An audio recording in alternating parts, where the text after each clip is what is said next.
So hi students, so now we will study this topic of software pooling. Software pooling is a technique to connect a device with a microprocessor. So in this software pooling technique, the microprocessor will continuously check the status of the device, and if the device is not ready, then the microprocessor will wait until the device becomes ready. And during this software pooling, microprocessor does not do anything during this wait time. I will illustrate this with an example. So let's assume that microprocessor is connected with a device, and that device is keypad. So this is a device, the keypad, and it is connected through the address lines, data lines, and the control line, that is the read write bar signal. So now this is the memory map of the keypad, which consists of 3 registers. The first register is a status register, and it tells that whether the device is ready or not ready. So if the content of the status register is 0, it means that the device is not ready, that the keypad is not ready. And if the status register is 1, so it means that the keypad is ready and some key has been pressed by the user. So now there is another register, that is a control register, which is used to configure the device as an input device or an output device. So if the value of this control register is 0, it means that the device has been configured as an input device, and if it is 1, it means that the device has been configured as an output device.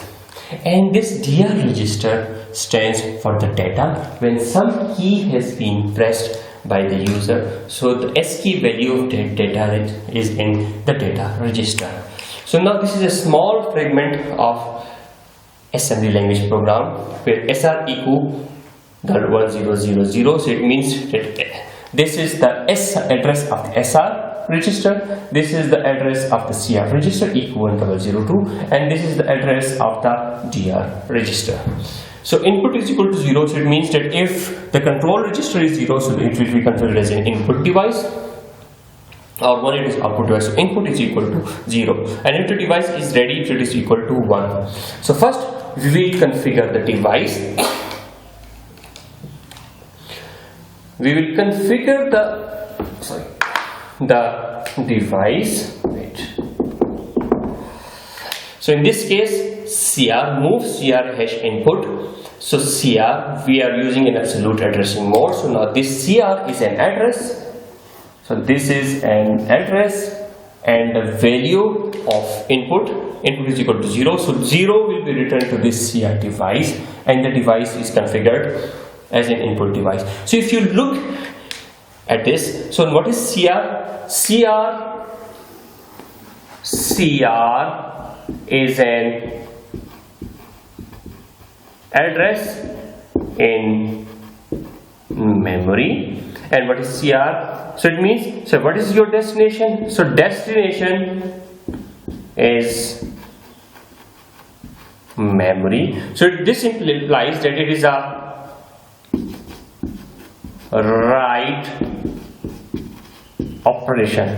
So in this example, so the address value will be $. For this instruction, the address value will be $. What is the value of CR?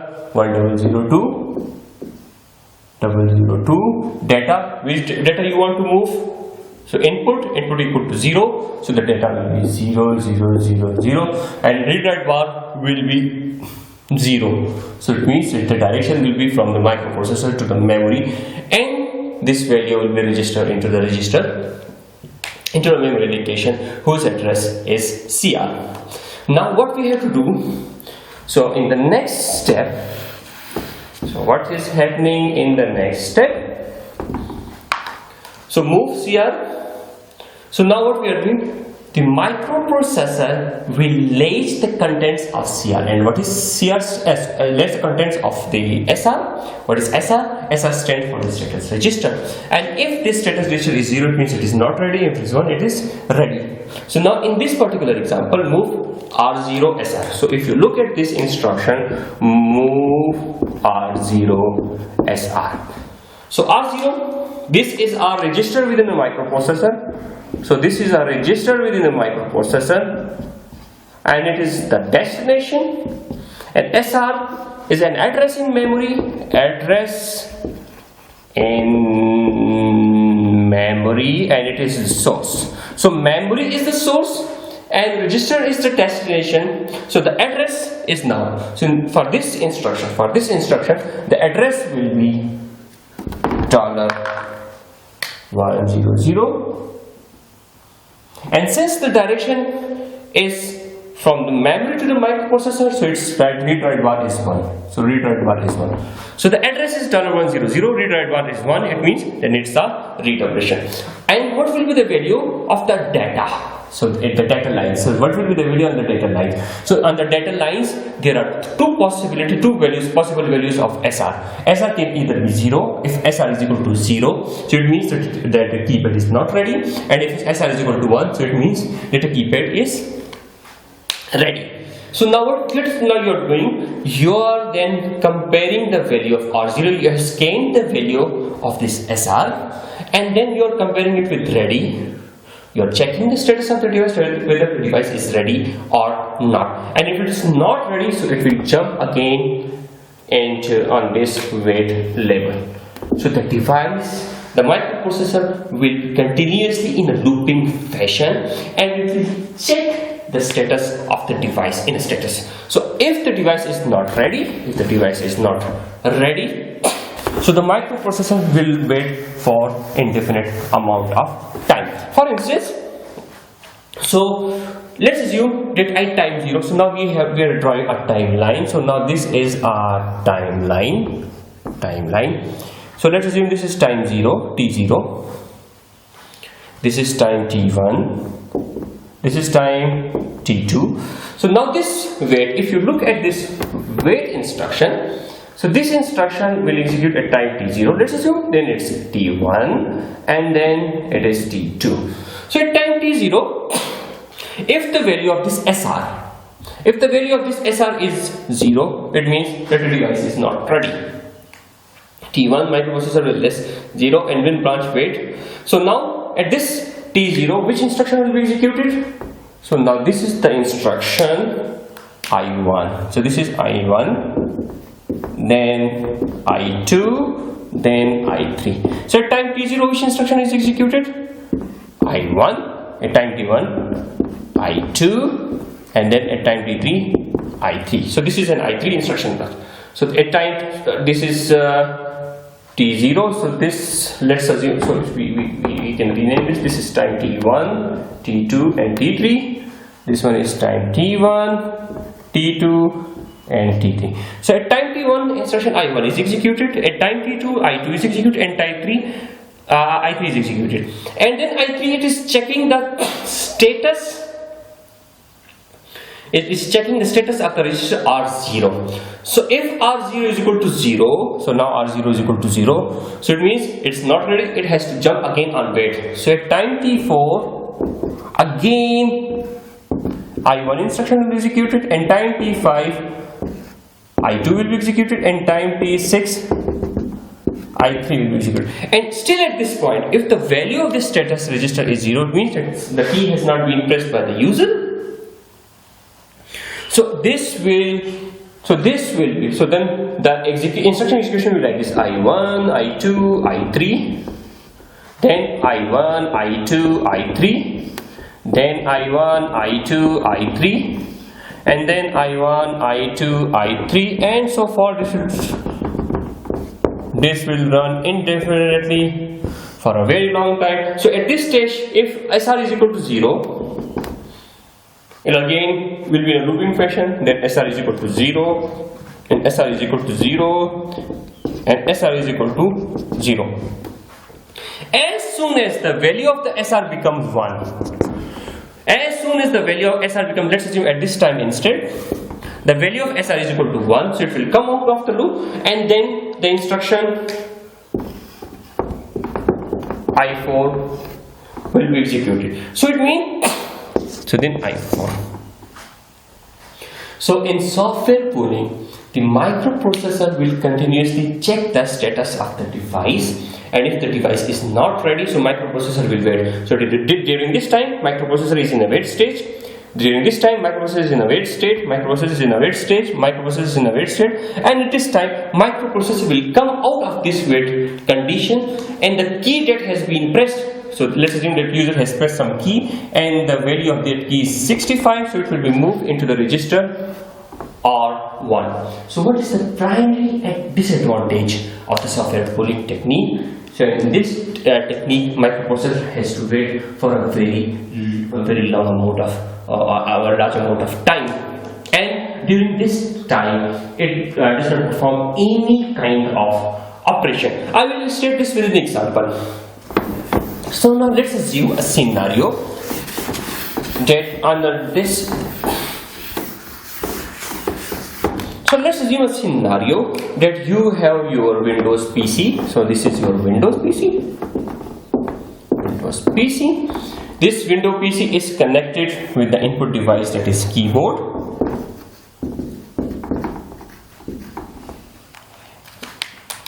And this Windows PC is executing a lot of applications, maybe Internet Explorer, Microsoft Word, Microsoft Excel, or maybe you are playing some games. And if you look at this Microsoft Word application, so now this is a Microsoft Word application. So Microsoft Word is a program. Microsoft Word is a program used for editing. And when it's used for editing, so definitely it will use some values from the keypad. And if in this scenario, if microprocessor has to, let's assume this is a Microsoft Word program, and if this program, let's assume if this microprocessor program is continuously checking the status of the keypad again and again, so microprocessor will be doing nothing, and it will just in a wait stage. So it will severely harm other programs. Let's assume you cannot execute this Excel program, this games program, and you cannot execute this Internet Explorer, and microprocessor will be in a waiting state, and when it is not, the status is not ready, it will be in a waiting state. So to overcome this problem, another technique is used that is called as interrupt based IO. I will also explain this wait condition with an example. I will explain this wait condition with a simple example. Let's assume a scenario. So let's assume a scenario that I am teaching in a class. And the students are sitting in the class, and there is some attendant. And if I ask this attendant to bring me a glass of water, and if he goes big, and he is going to somewhere else and bringing me a glass of water, maybe it will take 2 minutes or it will take 3 minutes. It will be unwise for me to wait for him. So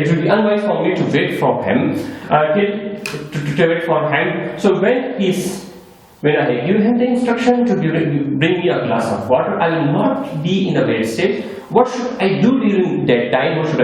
I should teach the class during that time, and when he comes back, he will interact me. Okay, now I have brought a glass of water, and then I will service him. So this kind of technique is called as interrupt driven IO, and now I will explain this interrupt driven IO in the next slide.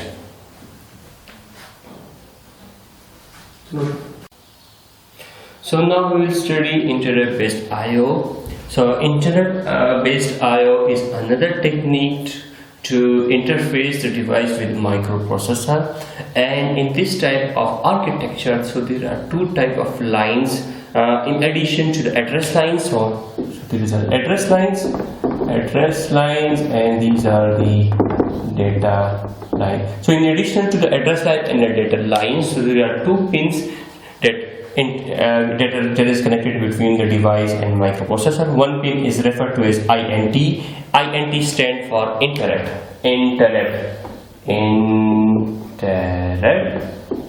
And IACK, it stands for interrupt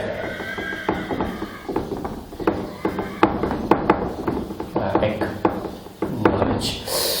So interrupt INT is a signal that is asserted or that is highlighted by the device to the microprocessor that I want some service.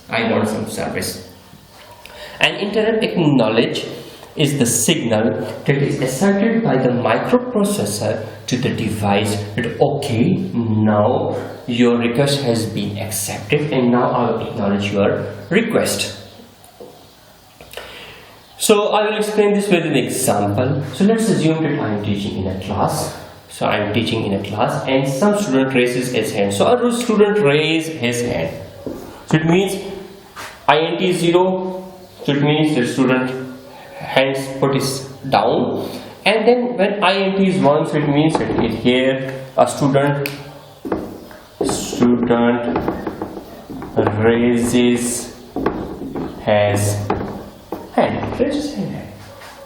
And I'm delivering my lecture, so I may be ignored. So during this time I have ignored his request. So this is the time, say the request is ignored by the microprocessor, and this time microprocessor acknowledge the request. So I acknowledge.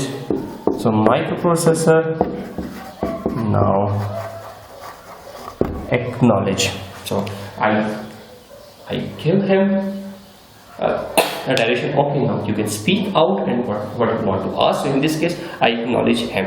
So the time between the device make a request, so in this case the device doesn't make a request, so at this point the device make a request, and at this point microprocessor respond. So this can be imitated with an example. For instance, at this point some student raises an hand, okay, and then the teacher respond at this point, okay, now you can speak out. So in this case microprocessor has acknowledged his request and he wants to serve his interrupt. So in this with the previous example, so now we can use the previous example. In the previous example we were interfacing a keypad with a microprocessor. So now let's assume, I will explain this with an example. Let's assume that we want to interface keypad with a microprocessor with two signals. So first signal is interrupt INT, and then microprocessor will acknowledge IAC, acknowledge, and then there will be some address lines, and these are some data lines. And in addition we also have some control signal, for instance read write bar. So now let's assume if we can use it like this, that if INT is equal to 0, so it means that the device, and what is the device that we are connecting, and this device is keyboard is not requesting any service. So when INT is equal to 1, interrupt is equal to 1, so it means keyboard wants service. It means that some key has been pressed by the user. So in this particular example, so now it means, let's assume, so the microprocessor will not be in a wait stage. It will not check continuously the status of the device again and again, and whenever the keypad has some data. When the keypad has some data, so if we consider the last example, so in the last example we are having 3 registers, the control register and the status register and the data register. And actually in interrupt based IO, so in software pooling, so microprocessor is continuously checking the status of this status register, but interrupt driven IO, there is no status register, and in that case this status register is directly connected to the INT lines of the microprocessor. So now microprocessor may perform other routine tasks. So let's assume that, and then we also assume that the address of this CR is 1000 and address of DR is 1002. So now,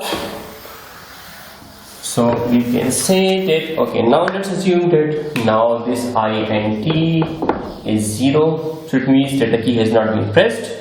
When INT is 1, so it means some key has been pressed by the microprocessor. So let's assume that microprocessor is executing some instruction I1, I2 and I3 and then I4. So if you look at this I4 instruction, so if you look at each instruction consists of instruction fetch stage, instruction decode stage. We already said instruction fetch stage, instruction decode stage, then instruction execute stage, and operand store stage. So let's assume that the interrupt arrives at this point. So microprocessor has been interrupted by the device. So this instruction I4 was being executed by the microprocessor, and during this time an interrupt arrives. So what microprocessor has to do? So when an interrupt arrives,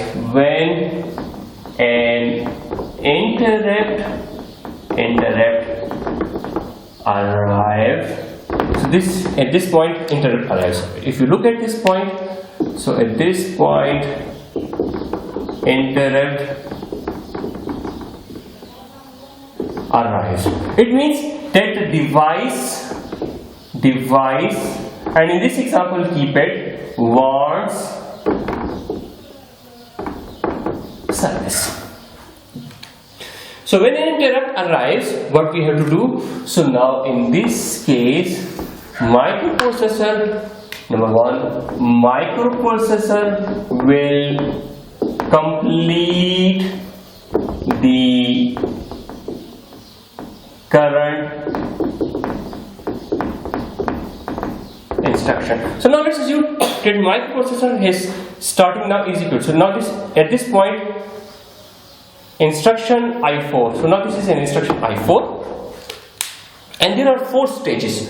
So instruction fetch stage, instruction decode stage, and instruction execute stage, and operand store stage. So if you look at this, so now this is the execution. The microprocessor is currently executing the instruction I4. Microprocessor is currently executing the instruction I4, and at this point interrupt arrives. So what microprocessor will complete the current instruction. So it will complete this instruction. So this instruction will be completed. So when this instruction is completed, so microprocessor, so now you also have some control register and data register.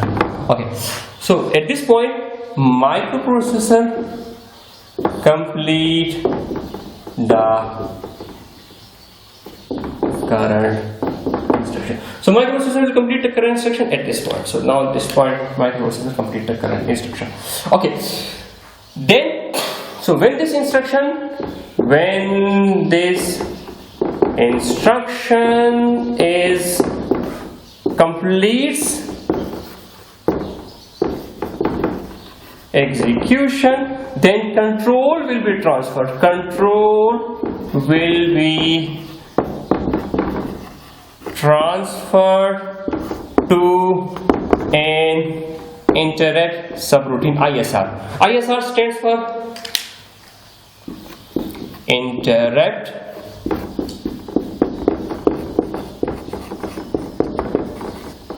subroutine. So the control will, but before transferring the control to the interrupt subroutine, so now this is a subroutine ISR. So this is a label, and that is the address of the interrupt. It will be the address of the first instruction of the interrupt subroutine. So when the control is transferred when the microprocessor complete the interrupt subroutine, the control has to be transferred back to instruction I5. So before transferring the control to the interrupt subroutine, so microprocessor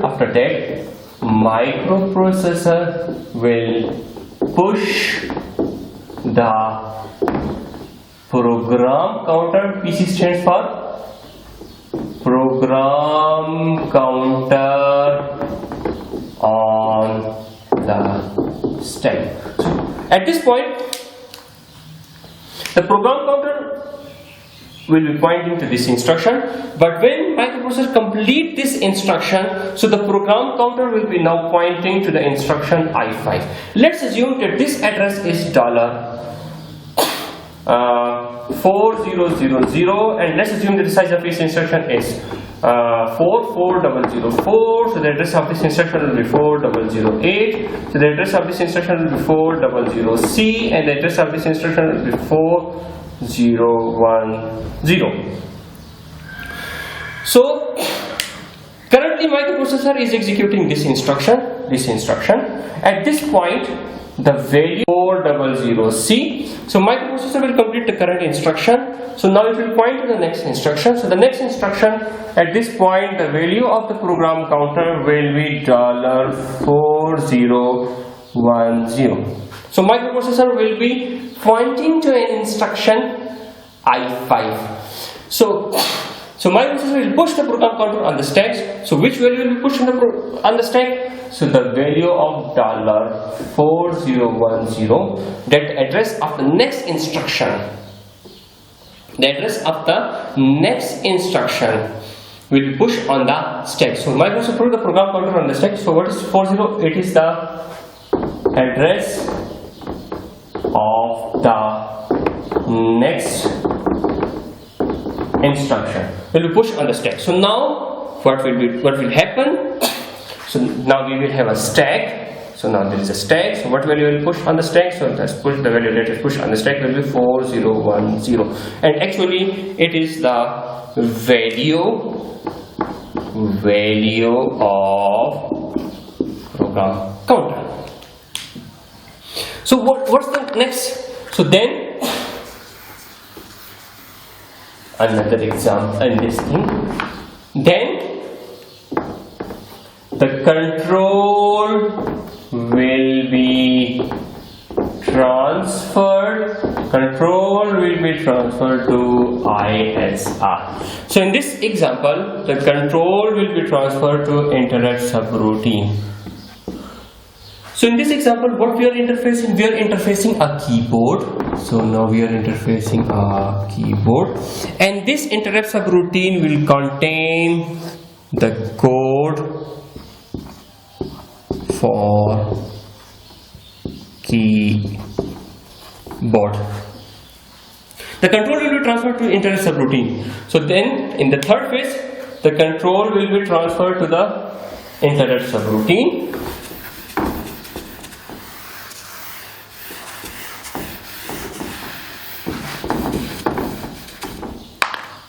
The control will be transferred to interrupt subroutine. So now, we have a different timeline. So at this timeline, microprocessor device makes an interrupt. So microprocessor will then device make an interrupt. So it is 0. So device make an interrupt here. Microprocessor will acknowledge the interrupt.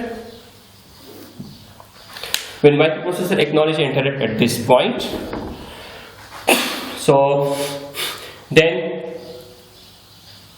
microprocessor will complete the current instruction. Microprocessor will push the program counter on the stack, and control will be transferred to ISR.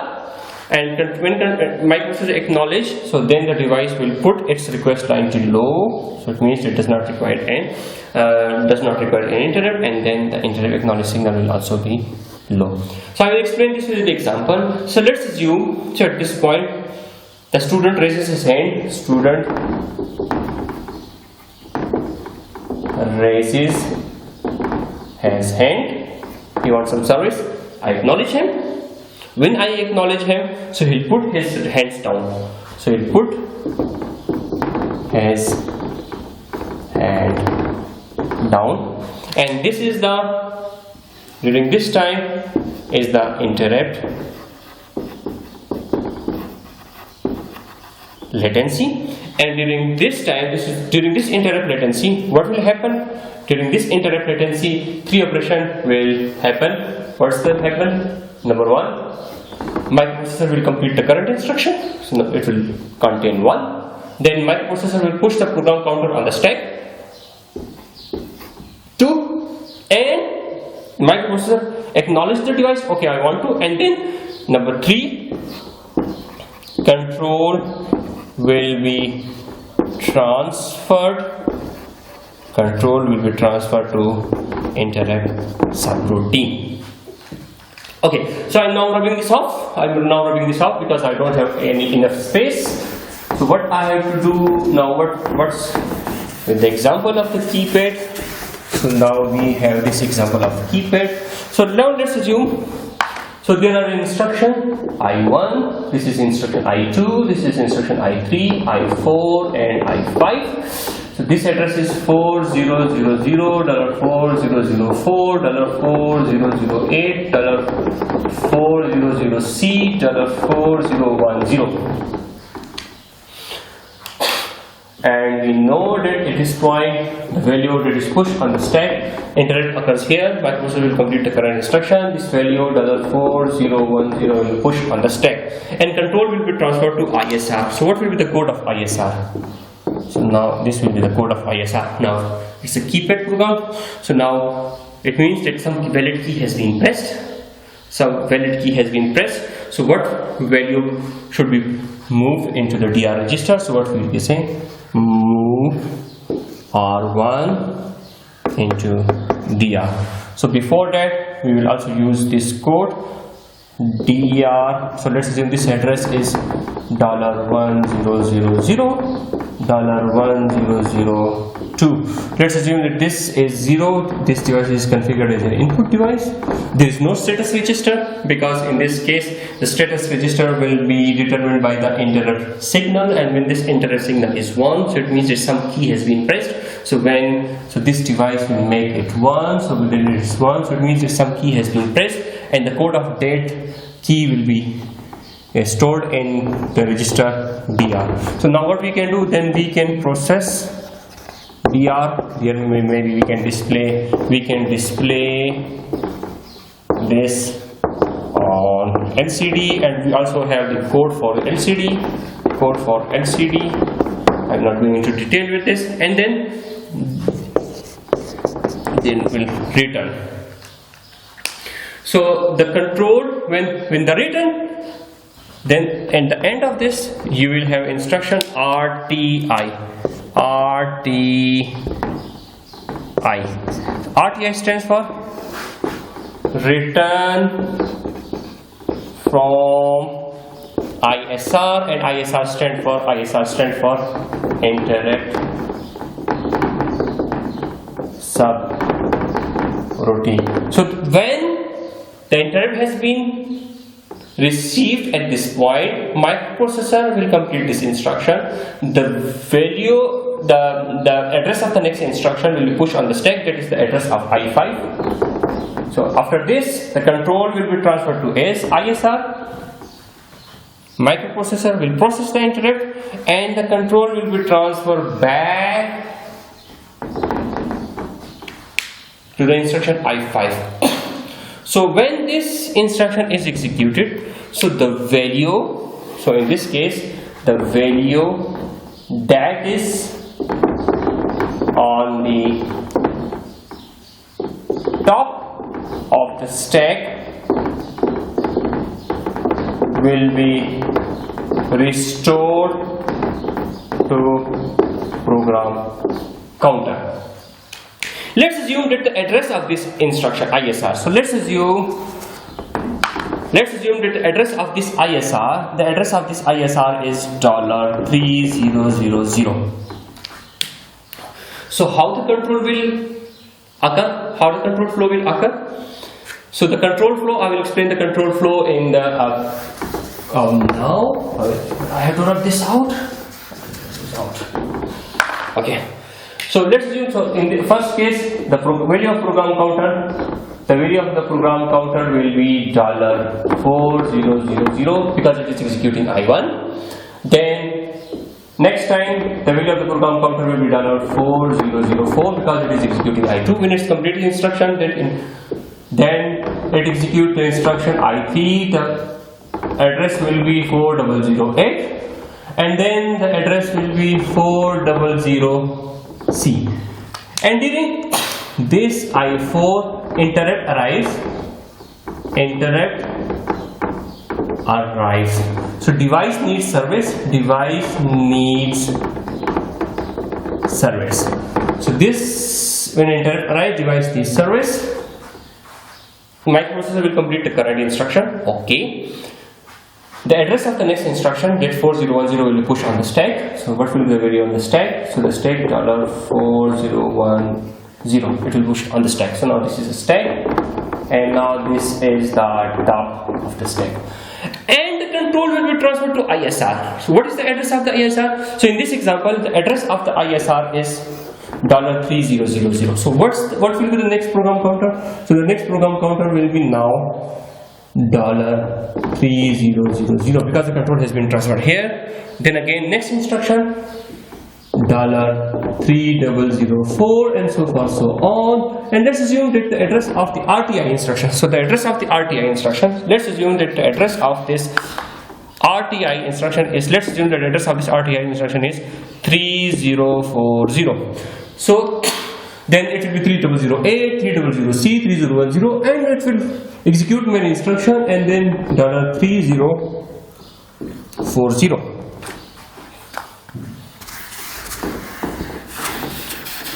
So if you look at this ISR, so the address of the first instruction is $3000. The address of the next instruction, let's assume this is I100 and then I101.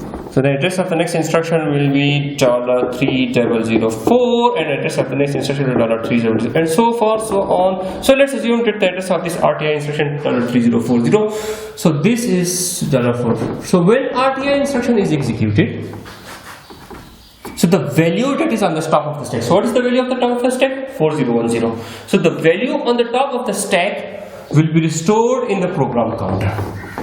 So now the program counter will contain 4010, and since microprocessor, so program counter contains 4010, so microprocessor will execute the instruction that lies at an address 4010 because program counter contains the address of the next instruction to be executed. So the control will be transferred to instruction I5. So at this point, control is transferred to the ISR. ISR may contains many instructions. When all of these instructions are executed,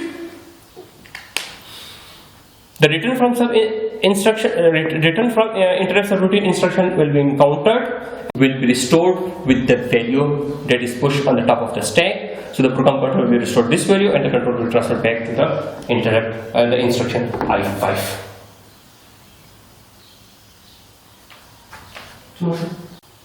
Okay, so now we will explain an interrupt driven IO with fixed ISR location. So let's assume a scenario that we are interfacing three devices with microprocessor: device D1, device 1, device 2, and device 3. And each of these devices are connected using interrupt lines. So interrupt 1 is the signal that will be asserted by the device 1 to let know the microprocessor that okay, I want some service. So this is the signal that will be asserted by device to interact the microprocessor. Okay, I need some service, and this is the interrupt acknowledge signal that will be asserted by the microprocessor back to the device. Okay, now I will provide service to you. Similarly, the interrupt 2 signal will be asserted by device 2 to the microprocessor that I need some service, and I acknowledge 2 will be the signal that is asserted by the microprocessor to let the device know that okay, now I am going to service your request. And similarly, INT3 and I acknowledge 3 are the 2 signals that are connected between microprocessor and device D3. So then how the microprocessor will know that okay, device D1 has made an interrupt, or D2 has device 2 has made an interrupt, or device 3 has made an interrupt. So when device 2 makes an interrupt, so the control will be transferred to ISR-D2, and when device 3 makes an interrupt, the control will be transferred to ISR, interrupt subroutine for device D3, and when device D1 makes an interrupt, so the control will be transferred to this interrupt subroutine for device D1. So this is device D1, this will be the code for device D1, this will be the code for device D2, and this is the code for device D3. So let's assume a scenario that this device D1 is keyboard, and this device D2 is mouse, and this device D3 is some other device that is scanner, for instance. So these are 3 devices that are connected to the microprocessor. So this will be the interrupt subroutine for the keyboard, this will be the interrupt subroutine for the mouse, and this will be the interrupt subroutine for the scanner. So there will be 3 different interrupt subroutine. And in interrupt driven IO with fixed ISR location, so the address of the first instruction of the subroutine, that is 100, is fixed. So it is fixed. So this is fixed for device D1, this is fixed for device 1, and this is fixed for device 3. So I will explain this with an example. But let's assume that the PA of the HOD comes to me and he says, okay, HOD has called you. So where I will go? I will go to HOD office. So this is the interrupt from the HOD. So when HOD calls me, or if he calls back, what I will do? I will go to HOD office. And when the dean office called me, so let's assume dean office. So this dean office call me, okay, please come to my office. Where I will go? I will go to dean office. And if the VC office call me, so here's where I will go. I will go to the VC office. So in the interrupt driven IO with fixed ISR locations, so there are multiple devices, and multiple devices are connected with the microprocessor. So if any of these devices wants any service, so it will raise its interrupt lines, and in response to that interrupt line, microprocessor will acknowledge that device. So microprocessor will acknowledge that device, and the control will be transferred to a fixed ISR location, and that fixed ISR location is fixed for each of the device. For instance, for this device D1, ISR location is $1000, and for ISR D2 is $2000, and for device D3 is ISR D3. Okay, so now we will study interrupt driven IO using a vector interrupt. So previously we studied interrupt driven IO with fixed ISR location. So in that case the ISR location was fixed. So it was, let's assume it was $100 for device D1, $12200 for device D2, and $300 for device D3, for instance. So now in vectored interrupt, so in vector interrupt, so the address of ISR is not fixed, and who will provide this address? So this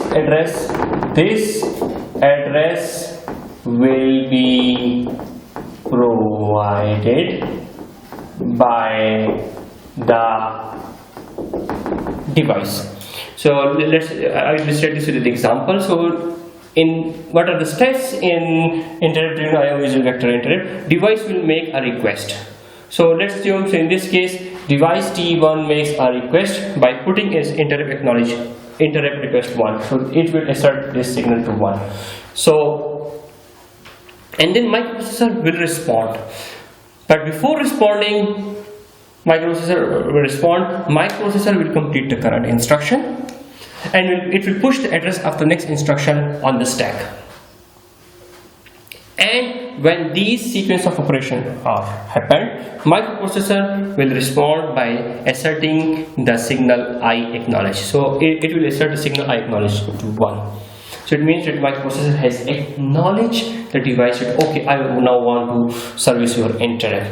So instead of jumping to a fixed ISR location, the device will provide the address of ISR. So this device D1 will provide the address of ISR. So maybe in this case, this device will put the address $1000 and it will put this address on the system bus. So what will be the value on the system bus? So the value on the system bus will be 0000. So what is $100? So $100 is actually $1000 is actually the address of ISR interrupt subroutine of device 1.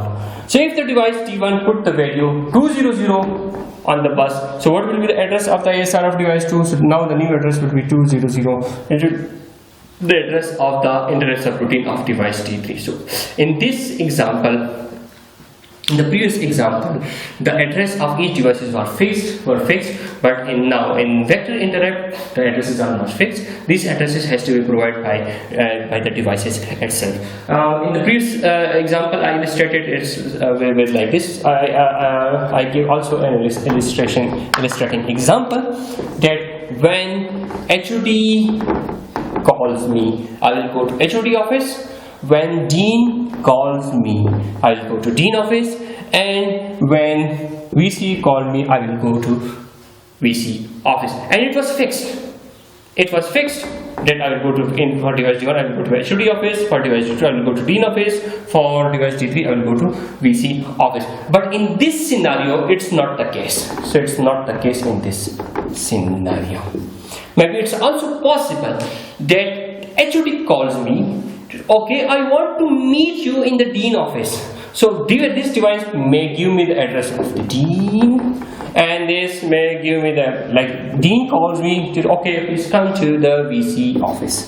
So in this example, the address of the interrupt subroutine is not fixed, and that address will be provided by the device itself, and this address will be put on the system bus. So what are the sequence of events in this example? So the sequence of events will be like this.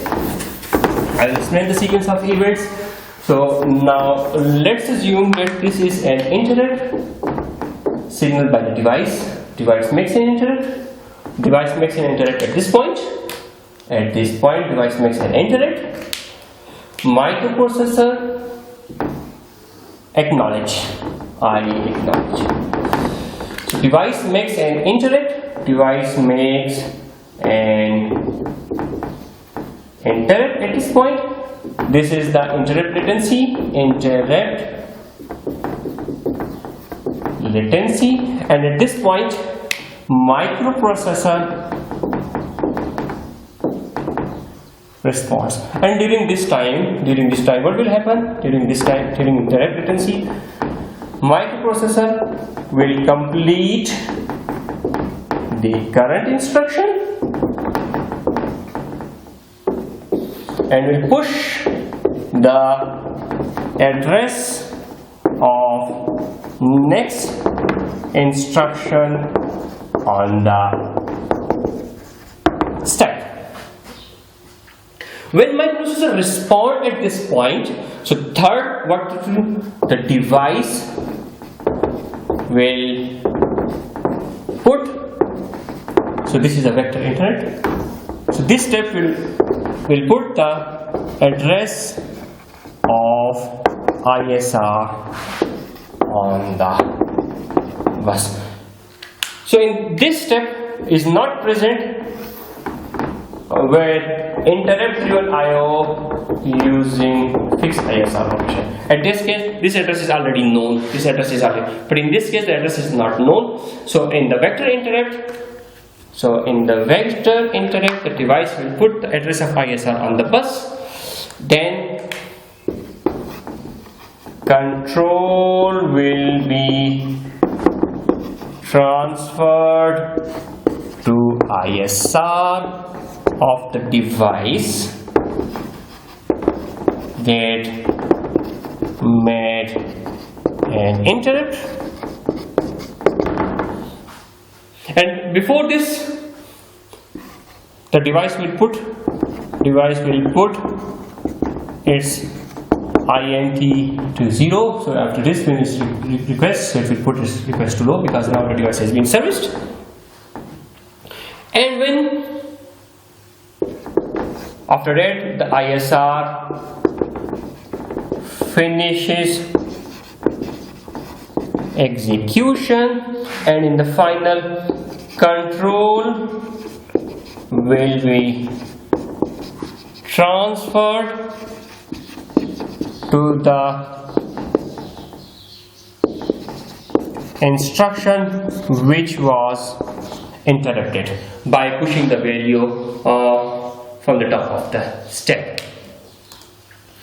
So now we will make a differentiate between two different type of techniques. We study two techniques. The first technique is a software pooling technique, in which the microprocessor will continue check the status of the device, and if the device is not ready, microprocessor will be in a wait state. To avoid that problem, we introduce a new concept of an interrupt-driven IO. In interrupt-driven IO, microprocessor will not wait for the device to be ready. So when the device is ready, it will interrupt the microprocessor. Microprocessor will respond to the device, and in this case, microprocessor does not continuously check the status of the device. And when the device is ready, it will give an interrupt to the microprocessor. Microprocessor will respond to that interrupt by asserting a signal interrupt acknowledge. Microprocessor will complete the current instruction, and it will push the address of the next instruction on the stack. And there are two types of interrupt-driven IO using fixed ISR location. So in this three step. So and this step is not present in the interrupt-driven IO with fixed ISR location. In fixed ISR location, the address of the interrupt routine is already known for each device. While in interrupt-driven IO in vector interrupt, the device will put the address of ISR on the bus. And then the control will be transferred to the interrupt subroutine of the device that made an interrupt, and then ISR will finish the execution, and control will be transferred to the instruction which was interrupted earlier. Okay, so now we will study the arbitration using priority encoder. So what is the meaning of arbitration? So the meaning of arbitration in Urdu is salsi, as to like just like a judge. So now let's assume a scenario that there are three devices. Device D1, D2 and D3 are connected to the microprocessor, and all of them make a request at the same time. So the microprocessor has to decide to which device should be given the priority of servicing the interrupt. So let's assume that I am teaching in the class, and there are three students who raises their hand. So when three students raises their hand, then I have to decide that which student to service first. So maybe this is based on some priority. Maybe the priority is determined that, okay, I will give the priority to the CR of the class. The CR has got the highest priority. So now there are three different scenarios. So now there are how many devices? Device D1, D2 and D3. So when INT1 is 1, it means that device D1 is making an interrupt. INT2 is 1, so it means device D2 is making an interrupt. And device INT3 is 1, then device D3 is making an interrupt. So when INT1 and 2 and 3, all of them are zeros, so it means that there is no interrupt, and microprocessor will execute its normal operation. So it will execute a normal program. So now, so when int is 1, so the request from int2 and int3 will be ignored. So it means that in this case, which device has got the highest priority? So this d1, int1 is 1, int1 is 1, so d1 has got the highest priority. So d1 is highest. So if the case, like let's assume the scenario is like this: int1, int2 and int3. So int1 is 1, int2 is 0 and int3 is 1. So what does it mean? So it means that device d1 is making a request, d1 is making a request, and this implies that d3 is making a request. So which one has got the highest priority? So d1 has got the highest priority. So what should we serve? So d1 should be serviced first, and then d3 should be served. So in this case, d1 is serviced, because now this is 1xx. So 1, so we'll ignore int2 and we'll ignore int3.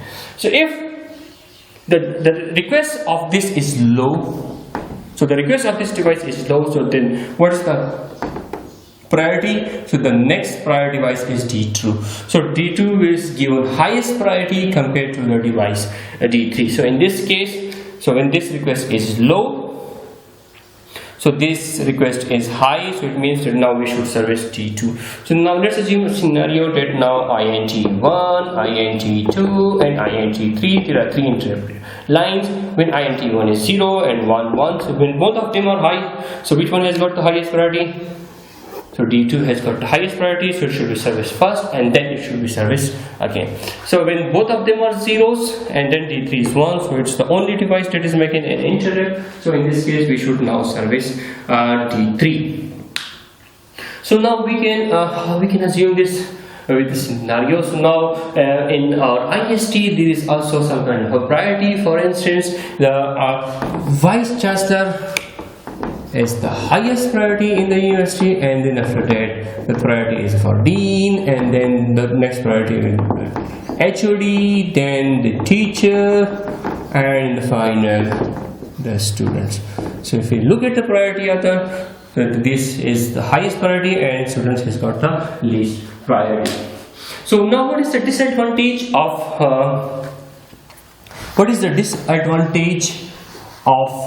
the arbitration? So arbitration decides which device should be serviced if there are multiple requests. Arbitration means that it should decide that which device should be serviced when there are multiple interrupt requests. So what is the disadvantage of the priority arbiter? So the disadvantage of the priority arbiter is that the device that has got the least priority, for instance in this example, a device D3 has got the least priority, it has got the least priority, it will never get serviced, it will never get serviced if D1 and D2 is always high. So if we have situation, so now let's assume a scenario that D3 make a request. So this makes a request, int3 is 0, and D1 is also making a request at this point. So it will service D1, and if then again D2 makes a request, it's again service D2 and D1, and then D2, and then D1 is making a request, and then D2. So this D3 will never get serviced, because it's making a request, it's 1, it is 1, it is 1, it is 1, it is 1, it is 1. So this D3 has to wait for a long time. So what's the solution for this? So we can also have a rotating priority. So rotating